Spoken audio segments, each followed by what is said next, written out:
Okay, to warm up for day one, we're gonna do a cardio warm up. You're gonna do 5 sets of this, and you'll have a 2-to-1 work to rest ratio. So this is gonna be a 30-second bike, 30-second bike ride, and I have an alternative if you don't have a bike. And if you happen to have a airdyne bicycle, that would be the first choice. The airdyne bicycle will really get you warmed up in a hurry and really get you active cardiovascularly better than any other type of bicycle. You can also do this outside on a regular bicycle. You can do this on a stationary bicycle that they have in most fitness centers. I have a spin bicycle, and you can use that too. Okay? So it's just going to be a 30-second period.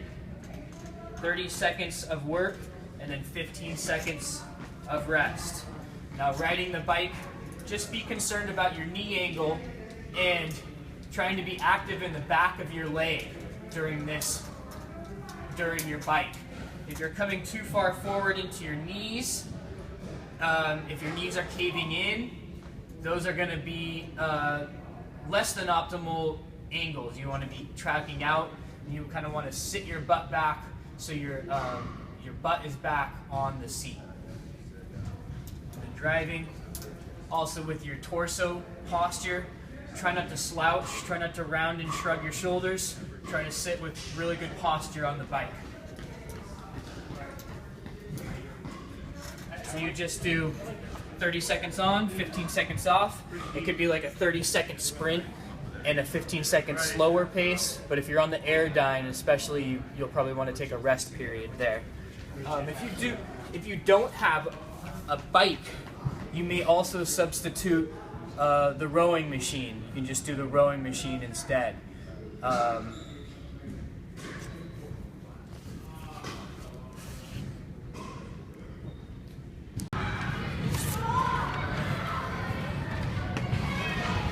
Okay, next for day 2, you're going to have a power superset. You're going to do 6 sets of this, and you're going to have a 1-to-2 work to rest ratio. So you're going to slow this one down a little bit. Alright, so you're going to do 6 sets of 5 deadlifts and then 5 box jumps. And so you want to start on the lighter end and on a lower box, and you're going to work your way up as your sets go on. You probably want to peak at about the 4th or 5th set, and then your 6th set can be like a deload. Alright, so I'm going to start with the deadlifts.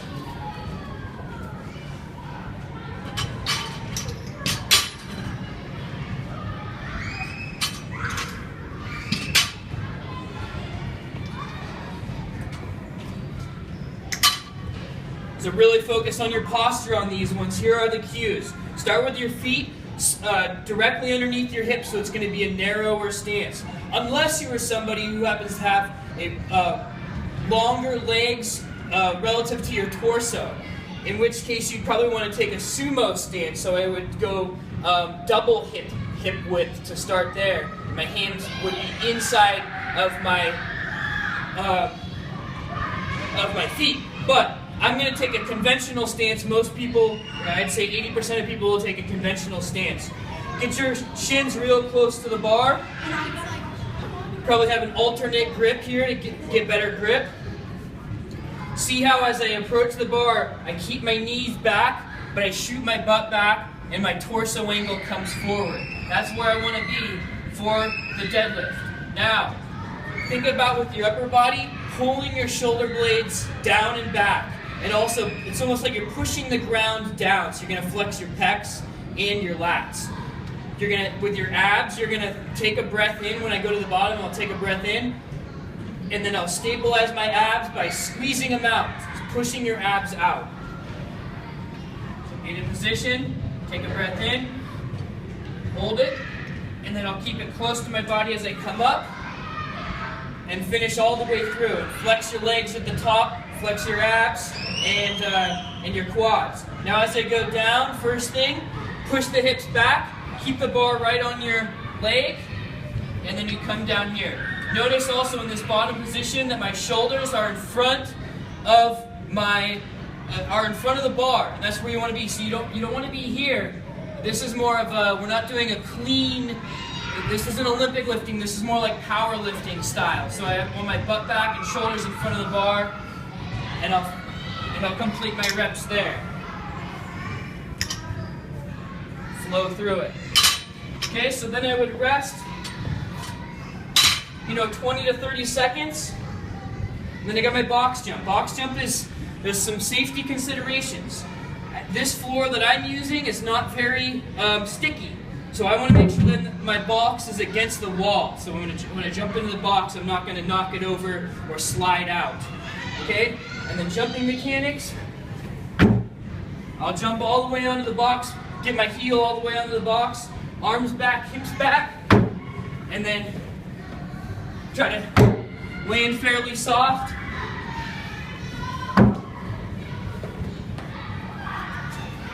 Five, good. So then I would go on to another set of my deadlifts, switch the weights, going up in weight.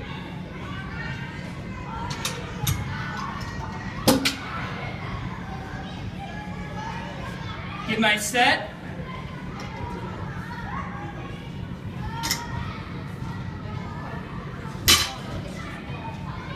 Take my rest. And if I had a higher box, I would want to go and use a higher box. I don't, but even if you don't have a lot of variety in box height, you can still jump as high as you can. And think about that, just jumping a little bit higher on each one of your sets.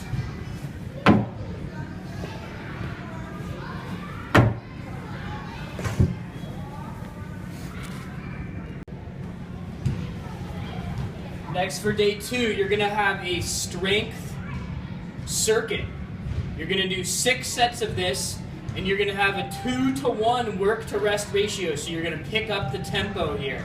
You're going to do bent over rows, lateral hop overs, and kettlebell swings. So starting with the bent over rows, and on the rows and the kettlebell swing, you can kind of start at a lighter weight, build your way up, probably peak at your 4th set or so, and then deload on the 5th and 6th set. So you got to be moving fast, switching out weights. Okay, starting with your row. Get in position with your feet close together. Your arms are going to be at shoulder width. I'm going to use a barbell, but you can also use dumbbells or a pair of kettlebells for this, just the same. And if you are using the barbell, you want to alternate overhand and underhand grips. Do 3 sets of each. All right, so now I'm going to get in position with my hips back. Notice that my shoulders are in front of the bar in this position, and my spine has got to remain straight, so I have to keep my abs tight and my shoulder blades pinched together in order to keep that position. Now the bar is right below my knees. That's where I want it to be, and then I'm going to begin pulling up, and I want to pull right to my belly button. Get this tempo here where you pause at the top, pause at the bottom, and you're quick through the middle. Try to keep your whole body still so your hip angle will not change, your knee angle will not change. Keep your whole foot planted on the ground. It's just your elbow that is working through the motion. Okay, don't take too much rest. I'm going to go into my lateral hop overs. You can use any hurdle you want. I'm just going to hop over my bar here. It's just going to be 4 touches each side. Arms have to be working in sync with your upper body. I'm landing on the balls of my feet. It's soft. Absorb the landing. Nice and smooth. I could probably choose something higher if I can. Alright, then next I got my kettlebell swing. My bottom position is going to be pretty much the same as it was for the row, except for probably a little bit wider stance. Now you want to be wider than hip width. Okay? And this is another hip hinging motion. Keep your spine straight throughout. And you can go all the way over the head like I am here, or you can just come to eye level. But either way, you kind of keep your shoulder blades retracted, catch the weight as you bend your hips, as it's coming down, bend your hips to receive the weight of the kettlebell, so you're taking it with your legs rather than your back. Okay, then I would just shoot through that 5 more times.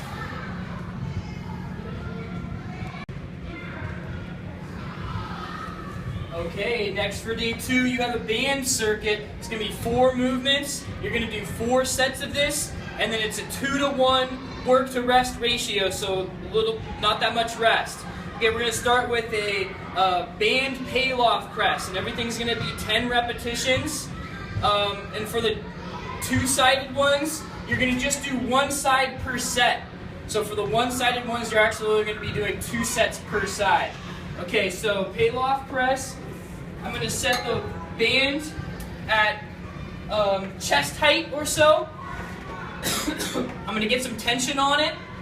I'm going to turn 90 degrees from the point of attachment. And then I'm going to take a wide stance, hips back, and then I'm just going to press the band straight out and back in. So I'm going to go straight out from the center of my chest and then back in.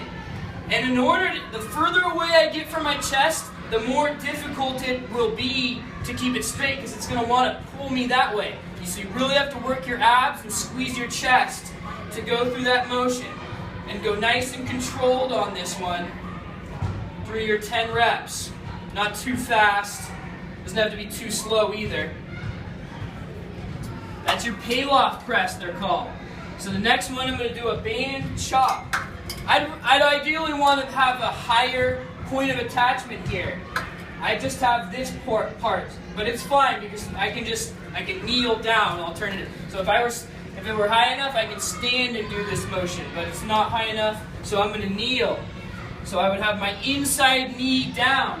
Again, I'm taking a 90-degree turn from the point of attachment. Start with a little bit of tension on the band, and then I'm going to keep my shoulders now square with my hips the whole time. So I'll reach across my body and then pull it down in a diagonal path. So keep my elbows straight. The same thing here. In order to keep my body square while doing this motion, I have to really work my abs. I'm also squeezing my legs to keep myself square. Okay, so I just do one side, then I move on to a band pull apart. So we'll do 10 reps here. By the way, I have these open loop bands. There's also the closed loop bands that you can use just the same. Any band will work. So this one, I'll have my palms up, I hold the band. Like see, I double the band up. You can alternatively just do one side, but the idea is to play with the resistance to make it appropriate for you. You want to be able to complete this motion pretty smooth without having to shrug up your shoulders or lose your form, but also make it challenging. So palms up, elbows extended, shoulder blades retracted. Be active throughout your body with your legs and abs as well, and then pull it right across your chest.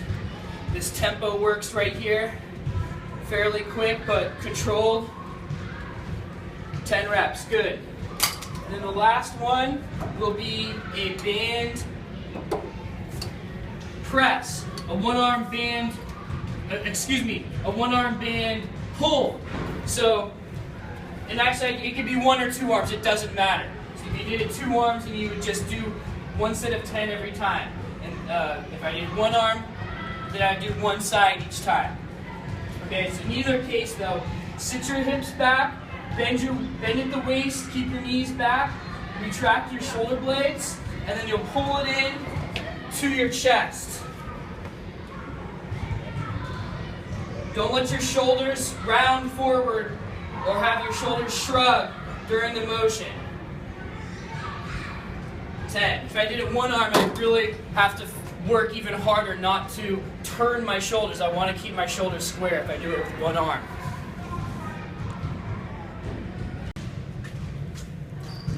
Okay, the last part of day 2 will be some cardio. And this will just be a 4-minute period of time. You're just going to do 1 set of 4 minutes during this period. And I recommend the airdyne bicycle. So you'll just go on the bike for 4 minutes and travel as much distance as you can during that 4 minutes. One way to approach this would be to try to have your pace increase each minute. So you're actually going to increase your pace as you go along. If you don't have an airdyne bike, you can use any other kind of stationary bike.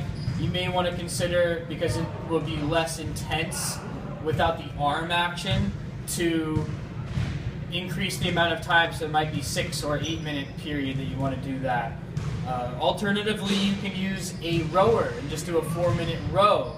If you do the rower, what I would recommend with that would be, I would actually do 2 minutes on the rower and then 50 bicycle kicks and do that twice. And let me just show you a bicycle crunch, I call it.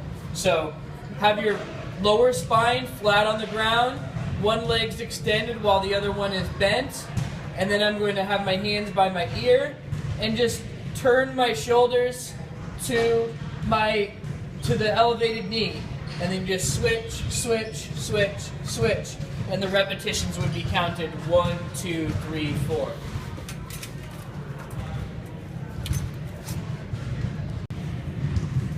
Okay, at the end of days 1 and 2, you will go through a massage period. Spend about 5 to 15 minutes on this massage period. It will really help speed up your recovery.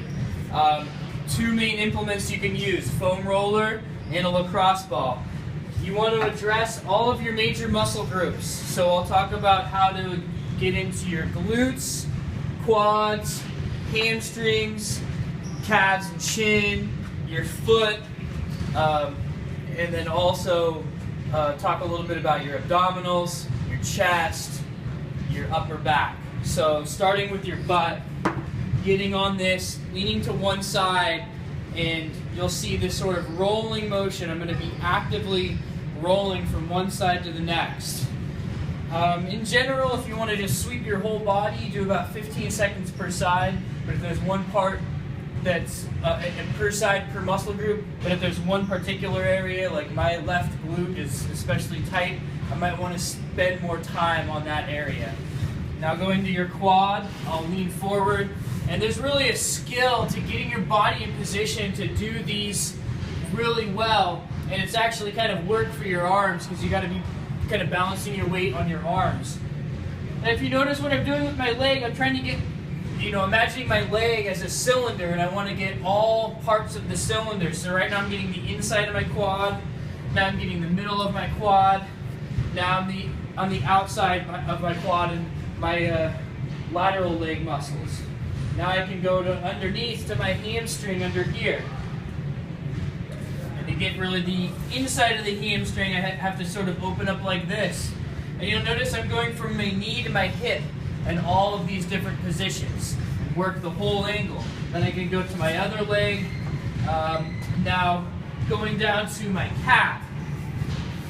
Especially if this program has a lot of running and plyometrics, so you want to make sure you keep your calves healthy. And you get both sides here, going from my knee down to my ankle. Now I can go up to my shoulder. I can get my lower back. Probably you don't want to go right on your spine, but you can go on either side. And then I can go right in the middle underneath my shoulder blades. I can let it open me up here and work right along my shoulder blades. I can cross my arms and I can sort of roll like this. So I'm getting my rotator cuff muscles. I can go up a little bit higher and I'll be getting my traps. This one you have to really contort your body to get into your traps, but you can get them with the foam roller. I can roll over to my front side and get my chest. I kind of switch the angle of the roller relative to my body, and I can roll right along in the chest. That's a really important area to address. Now your psoas and your lower abdominal muscles are a little bit tougher to get that way. Maybe the best way is just to use your fingers to massage out. And above all else, having just a personal massage is the best. Somebody's thumbs getting in there and kneading out your muscles, that's going to be the best thing. Now I can use this lacrosse ball pretty much the same as, and get all the same areas as I did with my foam roller. This is going to pinpoint a certain area a little bit more. So I can start on my glutes, and I can do this on the ground, or I could be standing and use a wall for this. Get both sides there. Tough to get your hamstring with a lacrosse ball, but you can get your quads. You're going to roll across like this. It's also tough to get your calves this way, but the one thing the ball can do that the roller cannot is help with your feet. And your feet are going to be really important, keeping them healthy again, because we're doing a lot of plyometrics. You got to make sure your feet are staying healthy. And if you're a runner, This is something really important for you to do, to just get the lacrosse ball and apply some pressure on your foot. And then the lacrosse ball is also especially good for some of the hard to reach upper back muscles. So I can come in here and try to find the different spots that may be sore, and right where you're, like the underside of your armpit, right around in that area, there's a lot of different muscles that attach there in your shoulder, so that area gets pretty tight, so you'll probably work that out with a lacrosse ball.